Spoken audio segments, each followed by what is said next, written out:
Christ or chaos? Kids shot dead in the Catholic Church. Charlie Kirk assassinated. A Ukrainian refugee butchered by a demon. What's the solution? No Sister Natalie from the Planet Synodality. Not that. No popes planting trees haven't saved a single life. No Bishop Martin. Canceling the Latin Mass at a moment like this makes you one of history's greatest villains. Tonight, Charlie Kirk, Tucker Carlson, and Cardinal Burke point to the only way out.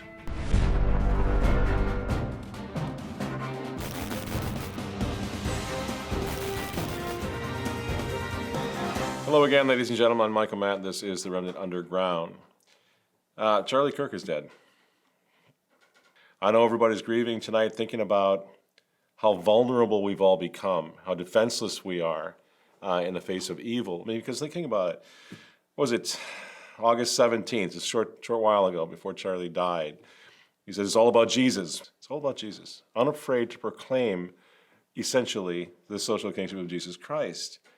And what struck me, and I suppose it struck a lot of you this way, Charlie Kirk died because he was out there doing what the Catholic bishops used to do.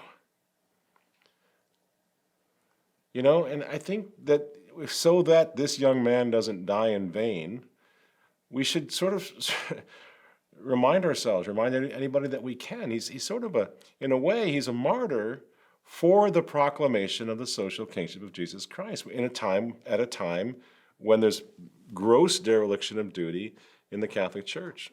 And I want to talk about this a little bit tonight as we all try to, make sense of this, get up, move on. Talk to young guys, my own son, about seeing what happened to this guy, to Charlie Kirk, knowing that he's married, he's got a couple little babies. This is hard to deal with, especially if you're a young person, especially if you've got babies of your own.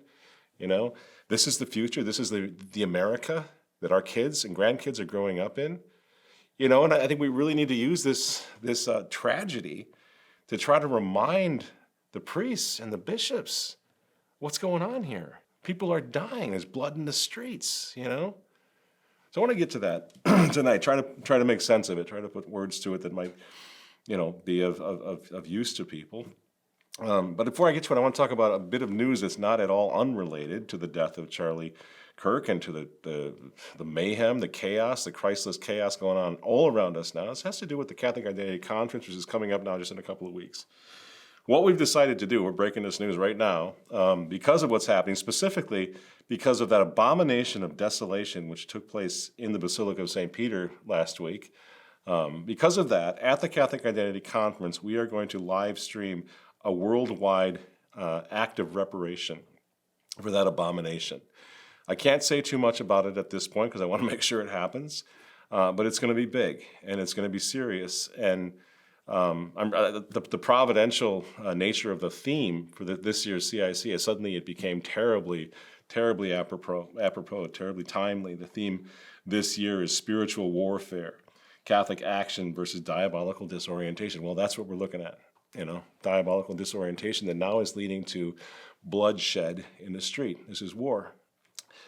So let me try to do this, make sense of this, the news. We talk about Christ or chaos all the time, right? And yet still the chaos, the chaos is hard to deal with. The Christless chaos, even though you know what it is, you know why it's happening, you can finger point to the trends that are responsible for it all, it still is not making it easier to take. I mean, God help us, friends. What is going on? What is going on?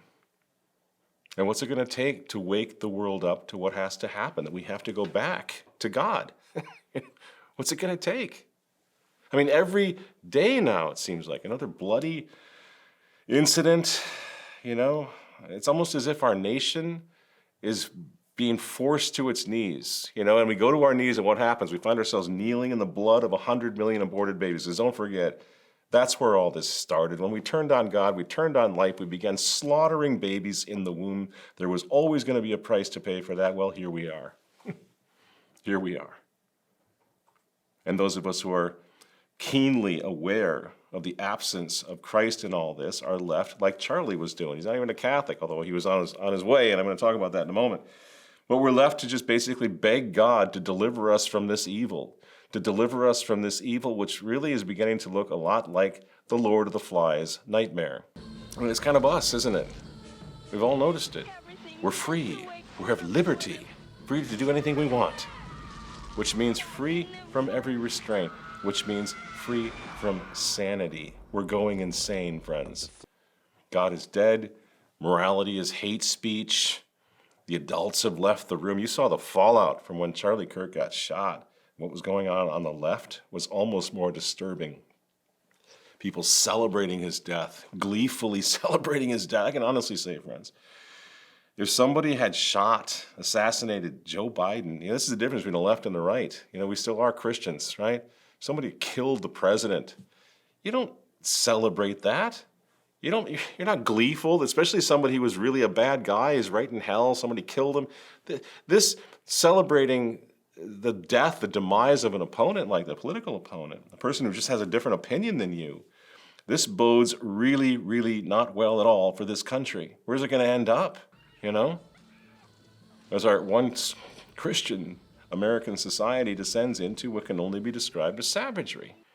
And the thing is, as we've been talking about for years, what you see not too far down the road here is that long predicted police state becoming our new reality. Because how else are we going to rein this in if we don't turn back to God?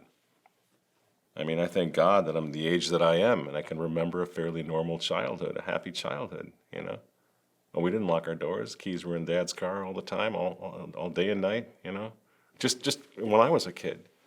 It shows you how fast, once you banish Christ the King, how fast chaos takes over, And maybe Charlie Kirk's murder is going to put the world on notice now that we are in crisis here, that nobody is safe in America. Nobody is safe in the land of the free and the home of the brave. That doesn't work anymore. That's not what we are anymore. Nobody's safe, especially Christians who defend life, who defend marriage as between one man and one woman, as Charlie Kirk did, defend the unborn, who proudly preach Jesus Christ as the only way out of this nightmare. Anyone who dares to do that now, I guess, can expect it all to end like this. And some of you are going to point out that you didn't agree with Charlie Kirk on everything. I didn't agree with Charlie Kirk on everything either. Of course not. That's where we are. The diabolical disorientation makes those days long gone where you agree with everyone, on everything. Charlie, let's face it, he was one of the good guys, right? Disagreements notwithstanding. He even had his marriage recently blessed. Poor guy, well on his way in the right direction. Beautiful young wife is Catholic. And I'm told that with their two little babies, the Kirks were even attending Mass, although Charlie wouldn't go to communion because he knew the rules. Wasn't a Catholic yet. But man, from everything that I can see, he certainly was on his way. But let me first say, I think we as Protestant evangelicals under-venerate Mary. She was very important. She was a vessel for our Lord and Savior. We don't talk about Mary enough. We don't venerate her enough. So you speak like that about the terror of demons, and I guess we shouldn't be surprised that they took him out, And again, I stress, I don't agree with Charlie Kirk on everything. A lot of things I disagreed with him on, But we're all under attack, friends. Anybody, as I say, anybody who dares to defend or to try to get to the truth or to defend innocence, to defend little babies, I mean, this is now, it's not a political war anymore. It's a spiritual war, right? It's as simple as this. The world has fallen. We are in need of salvation. Our first impulse to prayer is because we recognize that the forces of evil about us, and we also recognize that there is one who's overcome them and who is alive with us, in us, and who will help us to overcome, and that is Jesus Christ. And we fly to his mother to get us to him, take us to him, and in the situation in which we're living. We only need to look around at the proliferation of crime, of violence, of murder, and then internationally the wars, the tremendous destruction of human life.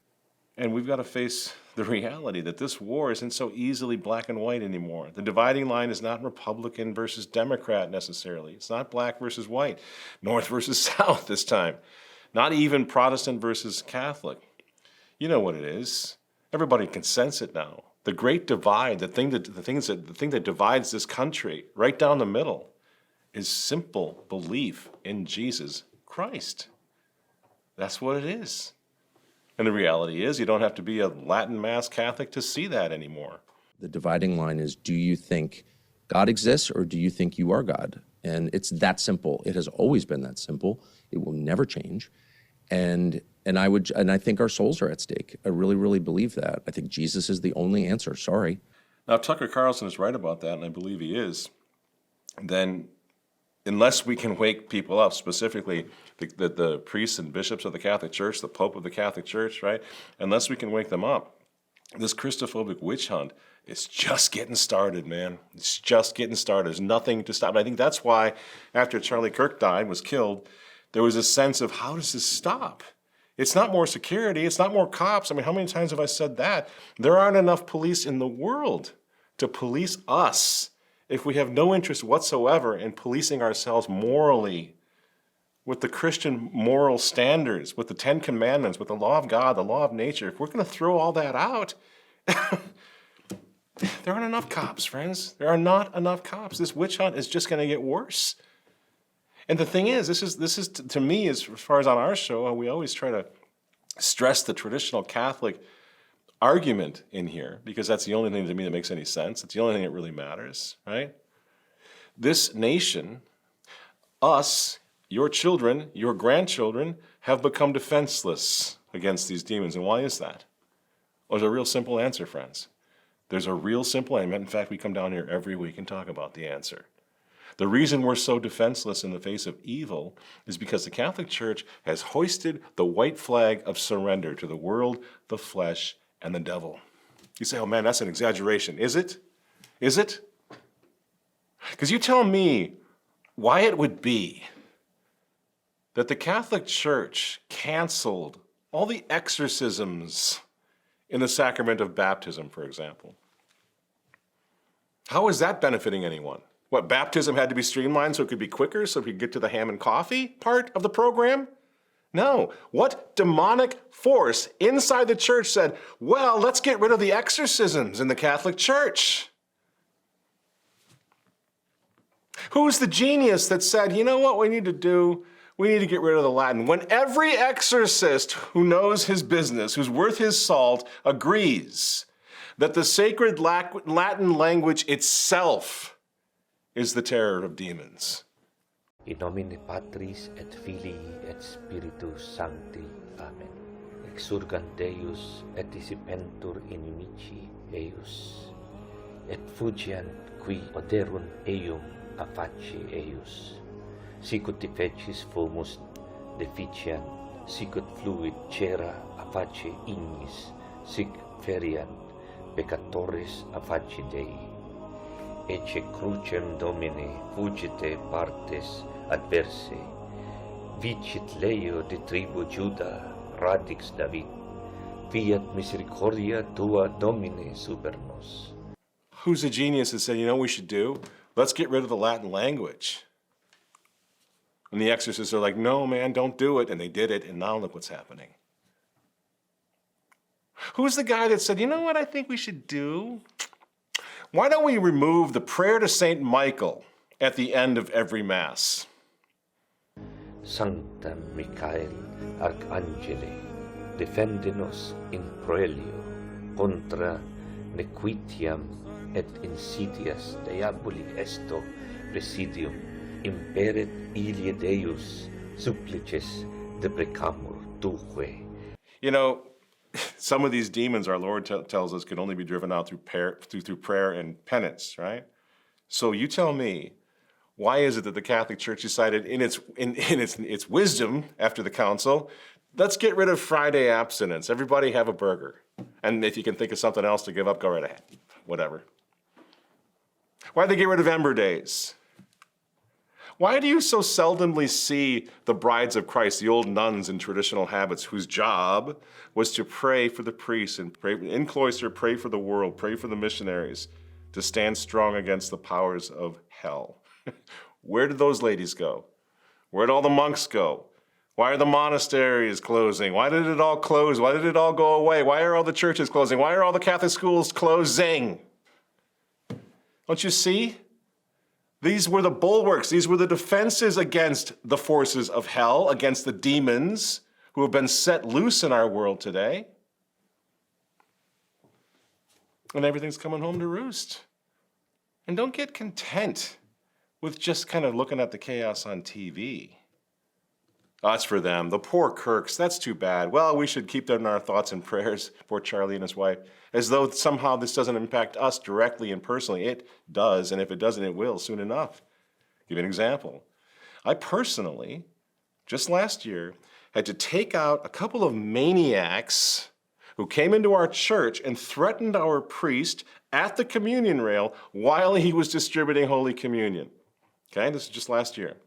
They looked like demons, they sounded like demons, and they began screaming at the priest at the rail. I had to physically remove them, march them up the center aisle, and throw them out the door of the church.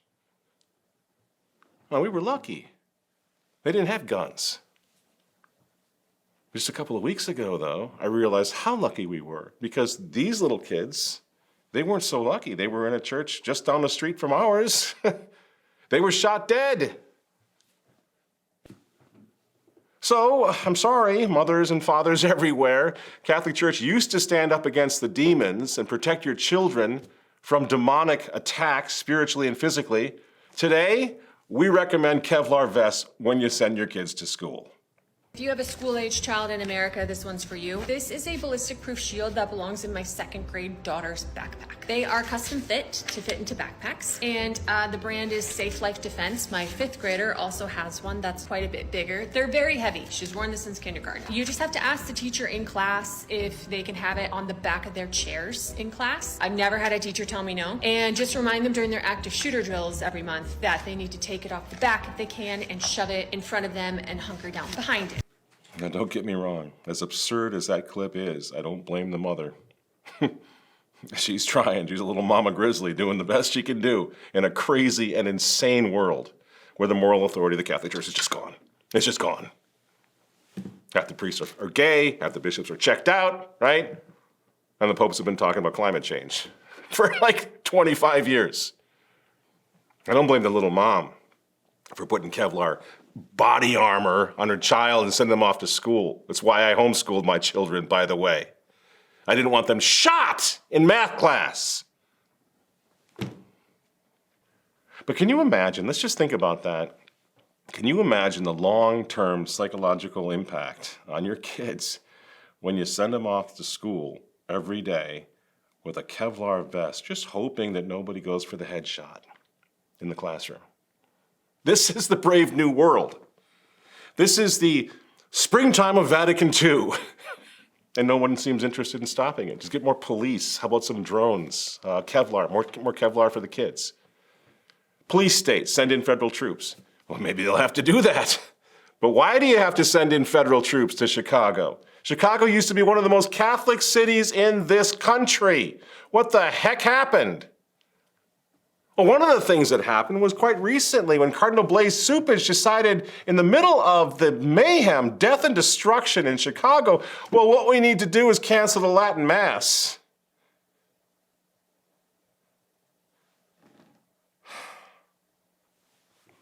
And then this story.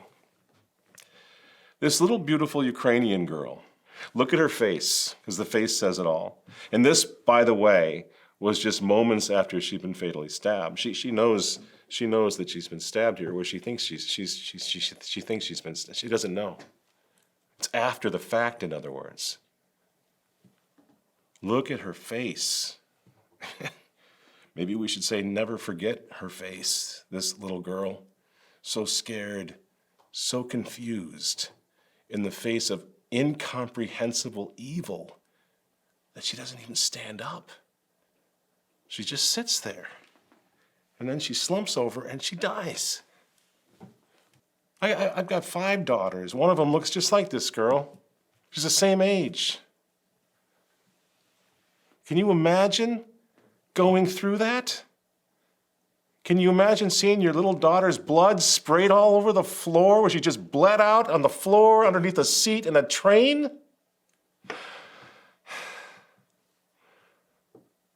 You know? And this happened just down the street in Charlotte, North Carolina, from the good bishop down there, who's now cutting off the spiritual life of whole communities of young girls just like this, young Catholic kids, girls seeking sanctuary somewhere, young people, young families seeking sanctuary from the demons running loose. And this bishop, this bully bishop, is taking their spiritual solace away from them, cutting off their mass.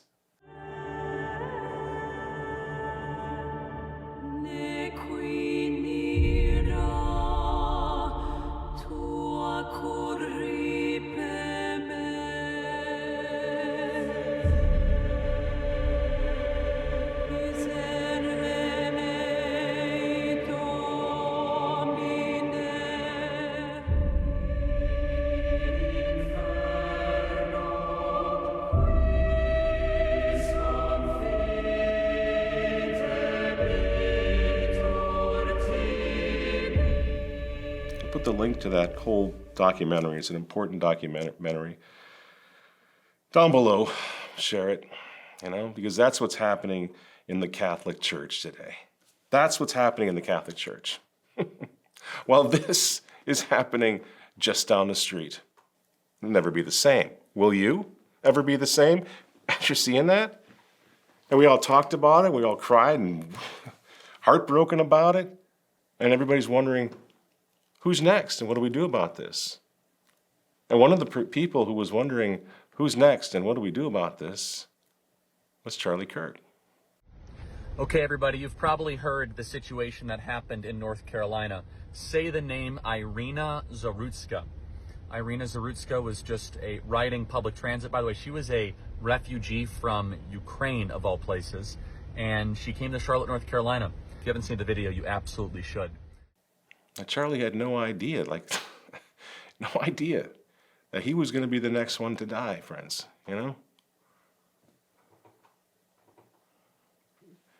Your Excellencies, Your Holiness, you're not going to suggest synodality is going to fix this. I'm very happy to connect with you.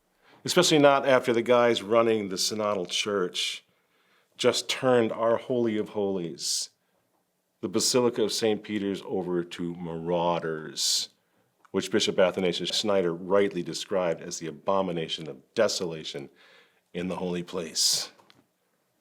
We need to unite the clans. Unite the clans is serious, friends. It's not a game. Unite the clans worldwide against this manifest evil, right? And once we have our game plan together, right? Let's find ways to occupy the Catholic spaces wherever we possibly can. Fill the spaces. Take it back.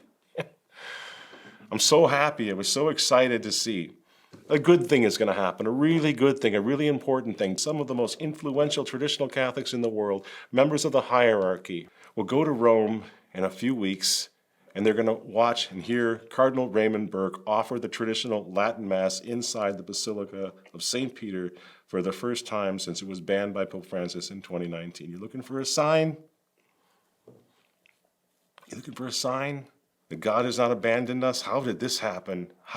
How is this going down, right? Pray that it doesn't get canceled. I saw some people, some traditional Catholics that were really dismissing this and condemning this because they don't agree with Cardinal Burke on this or on that. And I was like, oh my gosh, this reminds me of the lefties who were jubilant and celebrating the death of Charlie Kirk. What are you talking about?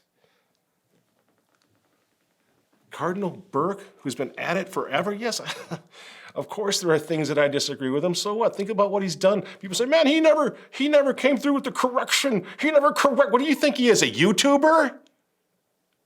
Cardinal Burke and the other 3 dubia cardinals changed history, friends. That's what the books are going to show someday. That these high-ranking cardinals came together and said, no, we have dubia, we have questions, this is wrong. He gave us our marching orders. There's cardinal, there's hierarchical authoritative figures saying, there's something really wrong in the church. Oh, he didn't go far enough, right? I would say that the principal element, I think, which is attracting the young people and which attracts me, is that the form of the rite is such that it makes it clear that it's Christ who's acting, that the priest is acting in the person of Christ, but it's the priest fades into the background and Christ emerges because of the form of the rite. There's no spontaneity. There's not this kind of familiarity that was introduced after the council. So what's going to happen now in a few weeks? Catholics from all over the world are going to go to St. Peter's after this horrific scandal, and they're going to occupy that space once again. They're going to make reparation. They're going to reconsecrate the holy place, right? Am I going to be there? You bet. Because in going to Rome for that pilgrimage, I'm going to be doing what we've always done here at the Remnant. Look for the space to occupy. Look for anyone who's trying to do something about what's going on here, especially in the spiritual realm. Let the world see that the Latin Mass crackdown, the Latin Mass cancellation didn't quite happen, and it's never going to happen. At the most prominent basilica in Christendom, it's coming back within a few months of the death of Pope Francis. Are you kidding me? You think this doesn't matter? What's your plan of action then? Start your own church? Crown yourself Pope? If this isn't your strategy to support this, then don't do it. People say, man, the time of waiting and seeing is over. Well, then don't wait and see anymore. Go do whatever it is you want to do. Because there's people like me who've been at this forever. And as we see it, there's only one church. She's our mother. She's our castle. There's no place else to go. We're not going to abandon her. The church is on fire. We're not going to abandon Holy Mother Church. The Catholic Church is suffering. I am a Catholic man. Therefore, I will suffer with her if God gives me the grace to do it. And we need to come together on that. We stay inside and we fight. We take our church back. We stand nobly with our mother. We never leave. We're never scandalized by her enough to leave her. People say, how can you possibly stay Catholic when all this scandal's going on? Don't you think the followers of Jesus Christ, Saint Mary Magdalene, Saint John, heard the same thing as they followed the bloody footsteps of Jesus Christ up the hill? How can you possibly go with him? How can you not see? He's not God. They're going to kill him. That's a scandal.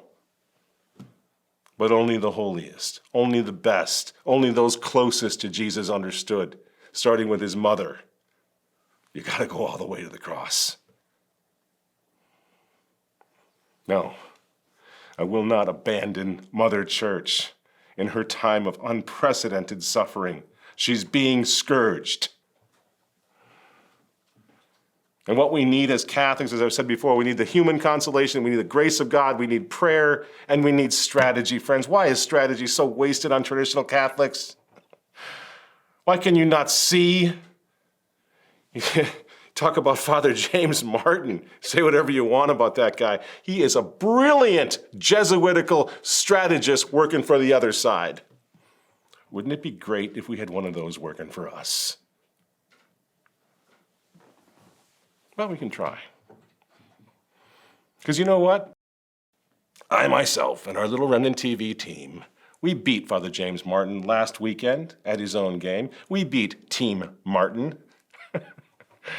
I sent my little daughter in to do it because she's innocent and sweet and thoroughly traditional Catholic. I sent her inside the Basilica of St. Peter's. I said, would you go in? She said, yeah, where do you want me to go? She parked herself outside the door, the holy doors, and once that miserable alphabet soup parade went in to desecrate the interior of the basilica, she jumped in line with them. She took pictures, incriminating pictures. She interviewed them. Her first time in the Basilica of St. Her first time in Rome. She went to work, infiltrated that diabolical parade. Took pictures then, as you know, went viral all over the world, picked up by Fox News. Fox News calls me up. Can we use those pictures? Can we use that report, that Remnant report? Because they were the only ones that anybody saw. Everybody's seen these pictures by now, right? And we're just getting started, friends. We're just getting started. I have no intention, after all these years, to run and hide in the tall grass because I can't handle the scandals. Quite frankly, if Leo is Francis II, you know what I want to be? If there's any possible way, if God gives me the grace, this is what I would love to be. Here's my fantasy. I want to be Jiminy Cricket. I want to become the conscience of the Pope. I want to be the constant reminder. I will never go away. I am your wake-up screaming nightmare. I'm not going to ever leave you alone if that happens.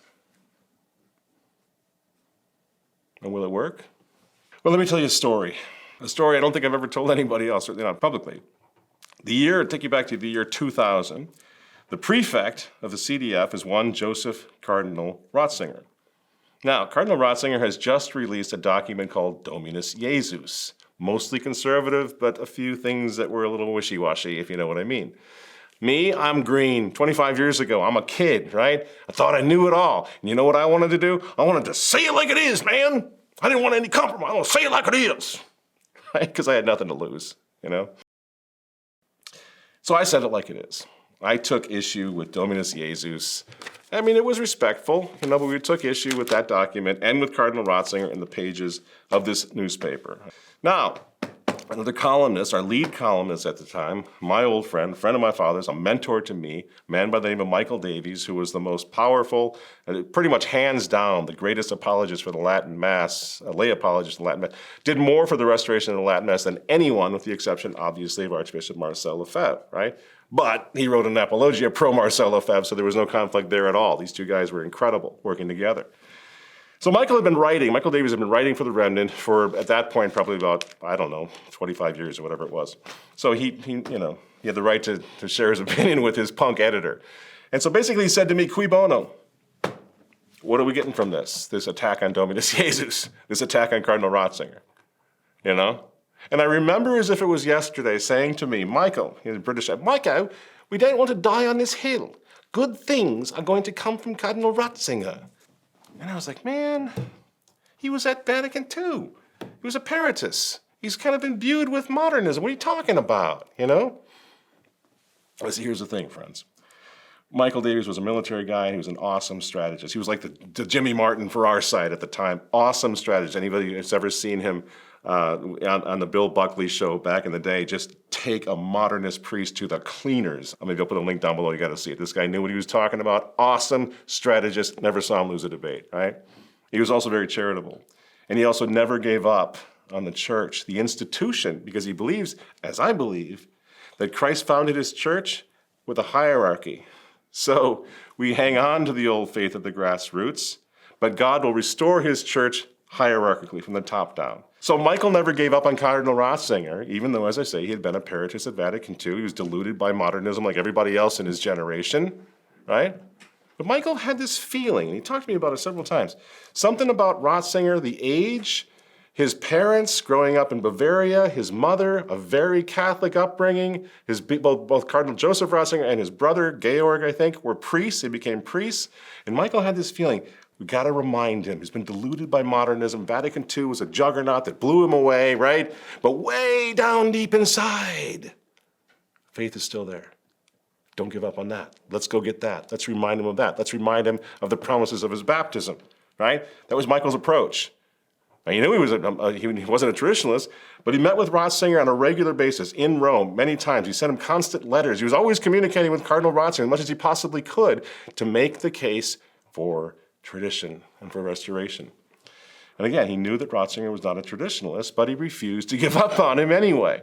And when Michael died, Cardinal Ratzinger eulogized, a beautiful eulogy of Michael Davies. He hails him as a faithful son of the church who had suffered with the church that he loved and trying to defend tradition.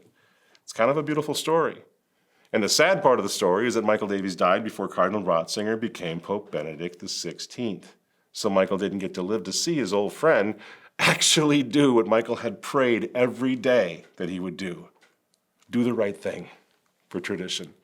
Restore the Latin Mass. And he even went further. And this I've always believed this was Michael's doing. Cardinal Ratzinger / Pope Benedict XVI, he declared that the traditional Latin Mass had never been abrogated. That was huge, friends. for anyone who had ever fought in the trenches for all those years and had been arguing. It had never been abrogated. You're more Catholic than the Pope. You're a heretic. You're a schismatic. Along comes Cardinal Ratzinger. It was never abrogated, and it never can be. So Michael didn't live to see that. He also didn't live to see Pope Benedict XVI lift those excommunications of the SSPX bishops, which was a big deal. He didn't live to see Pope Benedict XVI correct that lie that was right at the heart of the new Mass. You know what I'm talking about? Promultes, that Christ died for you and for all. No, that's not what Jesus said. That's not what promultes means. Promultes means for many, that Jesus died for many, right? And this gets to the whole universal salvation heresy. Cardinal Ratzinger / Pope Benedict XVI corrected that. So you know what? Michael Davies was right not to give up on him. Good things did indeed come from Joseph Cardinal Ratzinger. And I know what some of you are going to say. You're going to insist that Summorum Pontificum was a deeply flawed document imbued with modernism, tried to equalize the old Mass and the new Mass, right? Guess what? I agree with you. It was. But that only makes my point. That only makes the point I'm trying to make. Cardinal Ratzinger was not a traditionalist. Summorum Pontificum had its huge, massive flaws. We all saw it. But God used him, and God used it anyway. Summorum Pontificum is what it is. But we, the clans of tradition, made use of Summorum Pontificum with no compromise at all. My children, 7 children, went to the traditional Latin Mass every single day. All the traditional sacraments. They don't go to the new Mass, they go to the traditional Mass exclusively. I've got t-shirts like, to hell with Vatican II. Maybe I run my mouth too much, but the point is, I never compromise, right? I've always critiqued Vatican II. I never bought into any of this, the spirit of Vatican II nonsense. So where was the compromise? There wasn't any. We simply got all the Mass and sacraments back. Because why? Because God's in charge. Now, consider the fruits. Without Summorum Pontificum, which is, again, the document that restored the traditional Latin Mass to the altars of the Church, without it, there would certainly never have been an explosion of Latin masses all throughout the world to such an extent that Francis, the uber-modernist, freaked out. He's like Macbeth, just completely, Macbeth's wife, just so concerned. Out, damn traditional Latin Mass spot. He's fixated on it. Destroying the Latin Mass because of Summorum Pontificum. He reverses his own predecessor. It isn't done, and everybody could see it, even if he weren't a traditionalist. Why is this guy going after his immediate predecessor? Who does he think he is? Francis tanked his own legacy with this obsession with stopping the Latin Mass. Because why? Because the Mass matters. And modernists know it too. That's why they spend so much time trying to destroy it.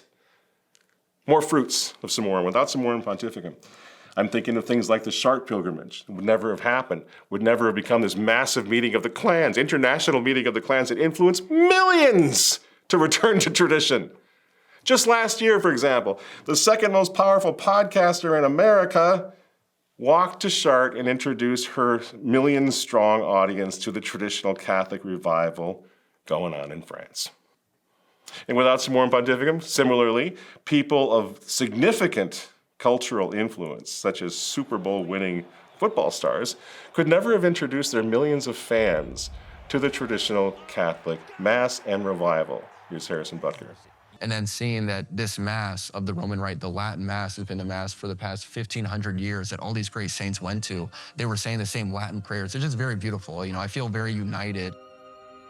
So without Summorum Pontificum, Raymond Arroyo, for example, Fox News, EWTN guy, he would never have become the world-renowned media advocate for Catholic resistance and restoration that he has become, even setting up a platform for powerful members of the hierarchy to speak their minds and call for resistance. The occupation of the Catholic Church is a hostile takeover. If they will succeed, that will be the end of the Catholic Church, and we must resist. If you didn't live through it, the early days of this revolution, maybe it's difficult to grasp how huge that is. Again, especially Cardinal Muller used to be head of the CDF. He was no traditionalist, and all of a sudden he's waking up over the past few years. And he's become a powerhouse in defending the Restoration, going up against the synodal church and so forth. And without Summorum Pontificum, not only Cardinal Muller, but Cardinal Sarah, Cardinal Burke, Cardinal Zen would never have joined the common cause, I don't believe, with the Latin Mass movement, even to the extent of offering the traditional Latin Mass at extremely high-profile events such as the Chartres pilgrimage in arguably the most important cathedral in all of Europe. Go too far, as I said, I can keep going all night, but on a personal note, and I think a lot of you are going to be able to share this sentiment, families like mine, like yours, like mine, got 7 children, we would not have had access to the traditional Latin Mass and the traditional sacraments. All my children were confirmed in the Old Rite. They were all baptized in the Old Rite. They all went to the traditional Latin Mass, still do, and they're college-age kids, they're college graduates now, right? If you want to meet some of them, come on out to the CIC. They run that conference, my older kids, right? All of them stay traditional Catholic. 7 kids, Latin Mass to this day. My point, without Summorum Pontificum, that wouldn't have happened. Without Summorum Pontificum, the Latin Mass would not have united our family with clans, our clan, if you will, with clans all over the world. It would not have had then that salvific grace, that benefit of having been the instrument of saving more souls in the world today than we can possibly imagine. And that's why the Mass matters. And again, the last Pope himself, I'm sorry, God rest his soul, but he confirmed this in spades when he scuttled his own legacy in a fanatical bid to crush the traditional Latin Mass movement. Where thousands, and think about this, he didn't go after the society, he didn't go after the fraternity, he didn't go after the Institute of Christ the King, he went after diocesan priests. Why? Because the traditional Latin Mass was in danger, was threatening as far as he was concerned, to take over the entire church, exactly as Archbishop Malcolm Ranjith had predicted 10 years ago, almost 20 years ago, that if we don't do something, the Novus Ordo Mass will die. And the whole church, the whole Latin Rite will be traditional Latin Mass, right? So all these diocesan priests who just jumped in 2007 when Summorum Pontificum came out, jumped to return to tradition, right? Some of them even made international headlines, like my own priest, for refusing to stop saying the traditional Latin Mass even during COVID. So some of you who are new to this might say, yeah, well, the SSPX was around back then. I mean, what do you mean that we wouldn't have had all these things? No, see, again, I lived through it. But far from trying to disparage the Society of St. Pius X, for heaven's sakes, of course, the SSPX played a key role. You see, this is the problem. So many people don't know the history. The SSPX played a key role in influencing Pope Benedict to do what? To restore the Latin Mass. Why? For their own good? No, for the good of the whole church. That was the condition that they laid down. The SSPX laid this down. Conditions for negotiation with the Vatican for canonical regularization included restore the traditional Latin Mass throughout the whole church and lift the excommunications of the SSPX bishops. And guess what? Pope Benedict XVI did exactly that. Michael Davies was right. Good things came from that, from what that man did. In fact, I think all of these things, obviously unexpected, from Cardinal Ratzinger to Peritus at the council, this is why the wolves drove him out of Peter's chair. Because he did the right thing.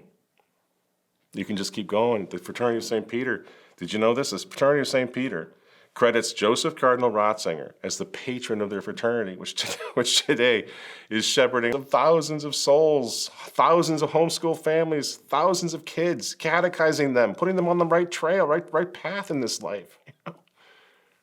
You know? Institute of Christ the King, same thing. Institute of the Good Shepherd, same thing. I just interviewed one of their priests, the Institute of Bon Pasteur, one of their priests, Father Nouveau, down in Uganda, and I can't wait for the RTV documentary to come out so you can meet this extraordinary missionary priest. Same trip, I interviewed an SSPX priest down in Nairobi and got to meet his fantastic young parish, his flock full of kids and thriving families. Unite the clans! Yay!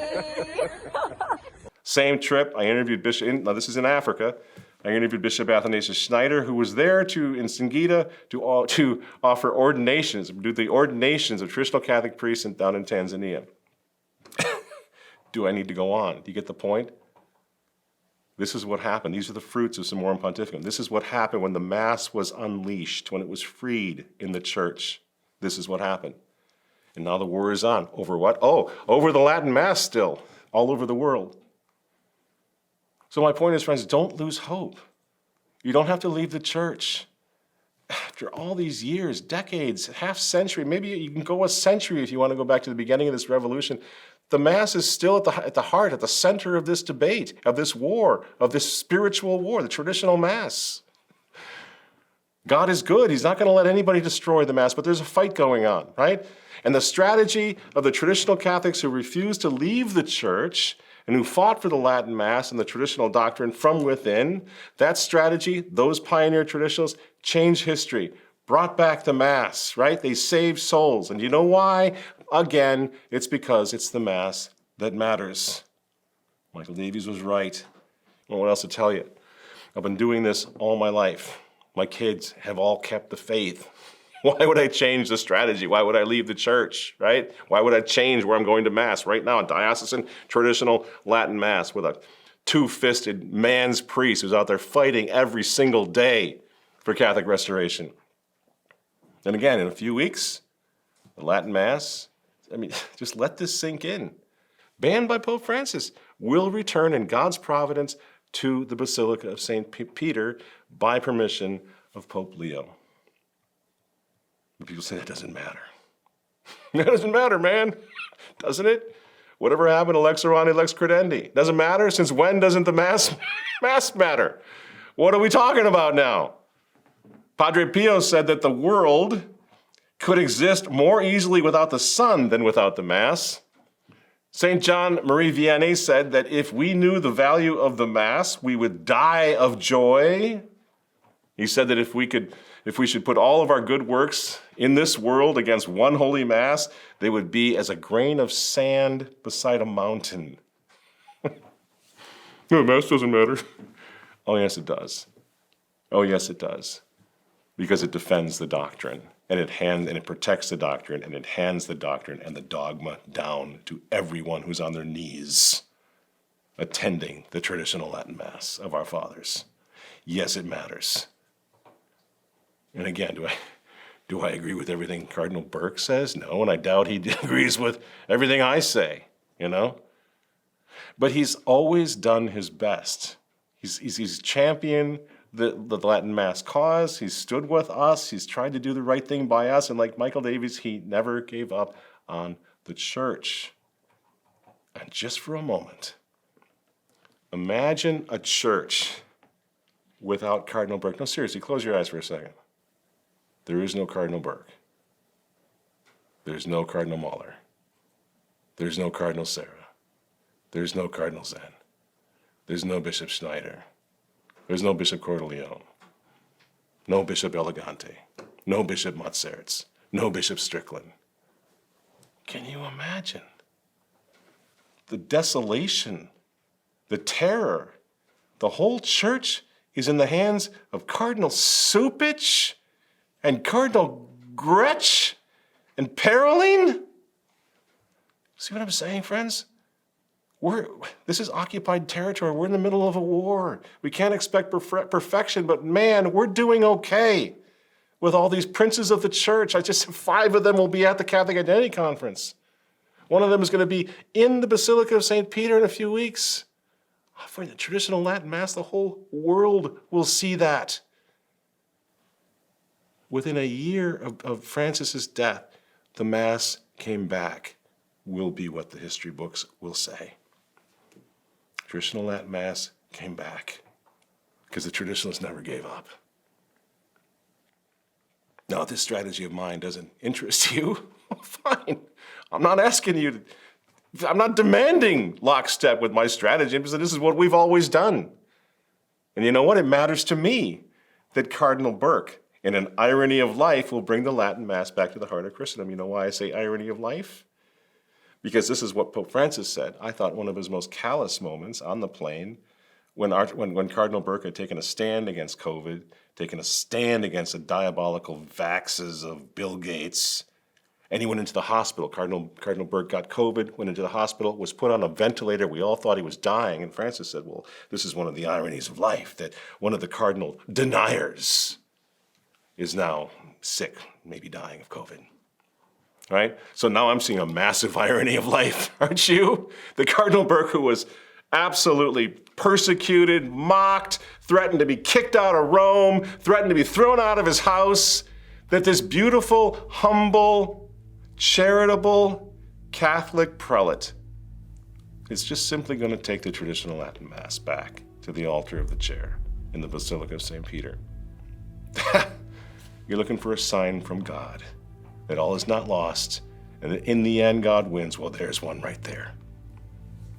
And I, for one, am more than proud. I'm honored to stand with Cardinal Burke when he does that for us, for the Church, and for the God that we all seek to serve. It matters.